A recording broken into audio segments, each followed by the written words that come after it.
Mesdames et messieurs, bonsoir, heureuse de vous retrouver dans cette nouvelle édition de Viva Événements. Sans plus tarder, voici les titres de ce journal. Jean-Louis Robinson monte en flèche, il est maintenant à 28,03%. Si Radon Armapian, lui étant toujours à la deuxième place, a obtenu 14,78% des votes. Les membres du Conseil supérieur de la transition ne peuvent tolérer que la liste électorale ne soit pas réouverte en vue d'une modification. Ils espèrent s'entretenir avec le Premier ministre et la présidente de la Sénite concernant leurs craintes. Google et Yahoo auraient eux aussi été victimes de la NSC. Le point tout de suite dans ce journal.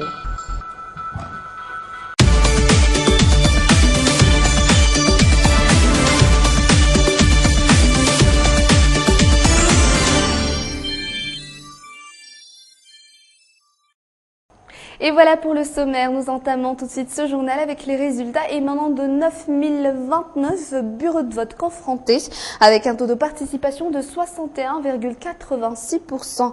Jean-Louis Robinson semble monter en flèche depuis hier, il est toujours à la tête avec 28,03% jusqu'ici, devançant ainsi Radon Armapian qui lui a obtenu 14,78% des votes.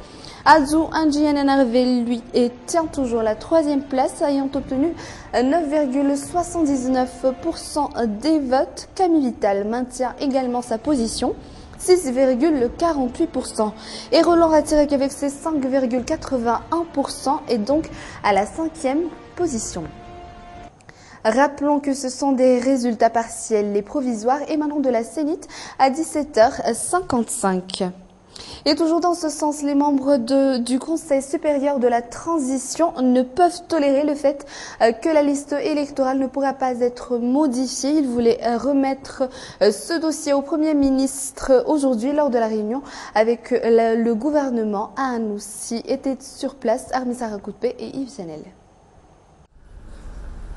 Malgré qu'ils ont été peu nombreux à assister à la réunion du Conseil de la transition, la majorité des membres se sont tous interrogés sur la liste électorale. Que la liste électorale ne pourra plus être modifiée a été interprétée de différentes manières par ces membres du Congrès de la transition.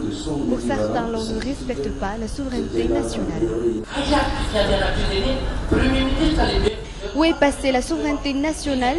Le Premier ministre, chef du gouvernement et la présidente de la Sénite eux-mêmes n'ont affirmé que l'on pouvait rouvrir la liste électorale. Mais quand les bailleurs de fonds disent avoir ni le temps ni les moyens, l'on revient sur ce qu'on a dit.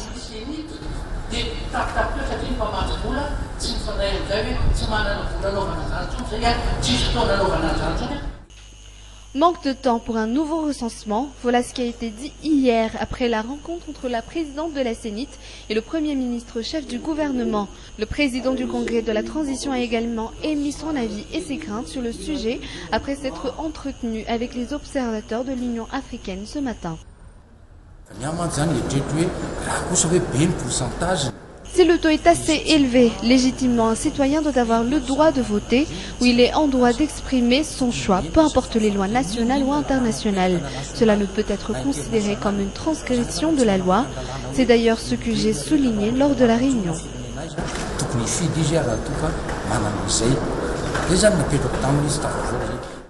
Les membres de la CST disent être insatisfaits de la rencontre avec le gouvernement à cause de l'absence du chef de gouvernement. Ils espèrent également s'entretenir avec la présidente de la Sénite. Les partisans du président de la transition espèrent voir une alliance se former. Certains arrondissements de la capitale semblent déjà aller vers cette alliance. C'est toujours un reportage d'Armisa Rakoupe sur les images de Yves Janel. L'association Départ 6e arrondissement Mboumanarn est sortie de son silence, et ce afin de former une alliance pour soutenir un candidat lors du deuxième tour de l'élection présidentielle. Les sensibilisations se font par Fouctagne, mis à part les réunions entre les dirigeants de cette association. Nous allons faire face au deuxième tour, d'ailleurs il n'y en aura qu'un seul qui sortira vainqueur. Il est plus que temps de nous allier en soutenant un de ces candidats, et ce, afin d'arriver à bout du changement.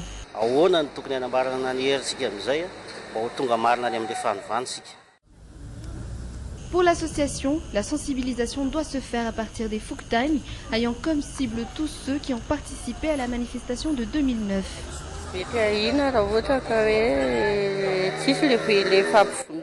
Ceux qui faisaient partie du TGV ont pris chacun leur chemin, l'on craint une déchirure dans le parti, alors qu'on doit justement unir nos forces. D'autres entités politiques qui sont arrêtées au nombre de 9 sont en ce moment en pleine négociation, avec toujours comme sujet l'alliance en vue du deuxième tour de l'élection présidentielle.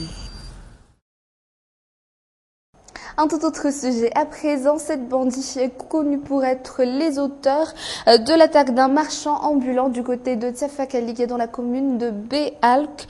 Les autorités locales sont de suite intervenues, d'où la confrontation qui a duré près de 7 heures. Résultat, 4 des bandits sont morts et les 3 autres ont été arrêtés.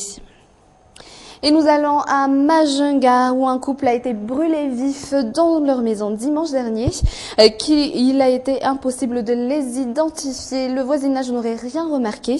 Seule la maison réduite en cendres le lendemain matin a laissé leur entourage bouche bée. Viva Majunga. Voici tout ce qui reste de ce couple. La femme morte calcinée sur son lit. Le mari lui a été retrouvé à la porte, tentant probablement de s'enfuir. C'était une maison en barrique de 3 pièces. Tous les meubles ont été pris par les flammes la nuit du dimanche 27 octobre dernier. Aucun de leurs voisins n'a pu remarquer le drame que 10 à 15 heures après le début des flammes, soit à l'aube du lundi 28 octobre. Je n'ai absolument rien vu, je dormais comme une morte. Je n'ai rien entendu non plus, ni des cris, ni des explosions, ni rien. Nous ne sommes arrivés que quand elle était déjà allongée, morte sur son lit. La maison était en ruine. Était-ce un accident ou bien un meurtre prémédité? Une question à laquelle les enquêteurs doivent encore trouver une réponse. En tout cas, le fait que ce couple n'a pas pu sortir de leur maison est très étrange. D'après la première expertise faite par les autorités, il n'y avait pas d'électricité dans la maison, aucune fuite n'a pu être constatée dans la cuisine également. Le médecin légiste de la BMH est arrivé sur les lieux, mais en vain, il ne reste plus qu'à inhumer les corps le plus tôt possible. Le rôle de la BMH est surtout de confirmer l'origine de la mort. Là, tout ce qu'on peut dire, c'est qu'ils ont brûlé pendant 10 à 15 heures avant que quelqu'un ait pu le constater. Mais leur fils est arrivé sur les lieux. On peut donc commencer à préparer l'enterrement qui doit se faire dans les plus brefs délais. Malgré qu'il n'y ait aucun témoin du drame, l'enquête est désormais ouverte. Tout ce que l'on sait, c'est que l'un des victimes est un fonctionnaire retraité du ministère de la Population. La recherche d'une vie meilleure, voilà la principale raison pour laquelle les gens veulent travailler à l'étranger. Le manque de lois régissant le travail domestique et le fait que Madagascar n'a pas encore signé la Convention internationale sur le travail domestique donne libre cours à ces traites de personnes. Un reportage de Anna Muriel et de Janelle. Cette mère de famille n'a pas pu rester longtemps en Arabie Saoudite, là où elle travaillait comme domestique. Ses patrons n'ont pas respecté le contrat, ils sont même allés jusqu'à la frapper, raison pour laquelle elle s'est enfuie. Je travaillais à partir de 6 heures du matin et je dormais au plus tard vers 3 heures, 4 heures du matin le lendemain. Je dormais donc que 2 heures par jour. Qui plus est, je ne mangeais qu'une seule fois par jour.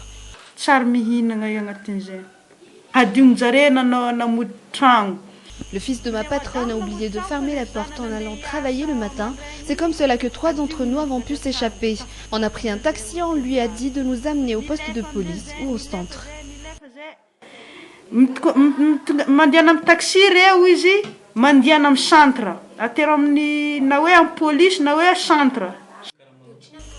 Ce n'est pas la première fois que l'on constate un cas comme celui-ci. Chaque mois, l'on est avisé des cas de violence sur les domestiques malgaches travaillant à l'étranger. Nombreuses sont celles comme Aurélie qui choisissent de migrer à l'étranger dans une quête d'une vie meilleure, là où le salaire est 5 fois plus élevé que le salaire le plus bas à Madagascar, soit 500 000 ariars par mois. Quand je suis arrivée là-bas, j'ai travaillé d'arrache-pied. C'est d'ailleurs ce qui a été convenu dans le contrat que j'ai signé. Il faut travailler, peu importe que ce soit dur. La traite de personnes est difficile à éradiquer, d'autant que même les présidents de Fouktan sont entrés dans le réseau de traite de personnes selon les travailleurs sociaux.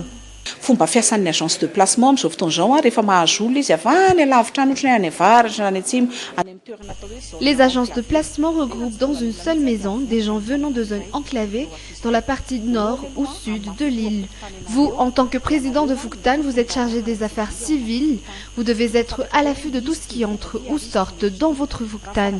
Si les présidents de Fouktan ne prennent pas les mesures adéquates, ils seront d'office considérés comme appartenant au réseau de traite de personnes. Les fokontany raha tahiny a ka tsy manao ino moa izy teo tsy mialo sy tsy mijery izy ireo olona reo. Existe-t-il une loi permettant d'éradiquer la traite de personnes?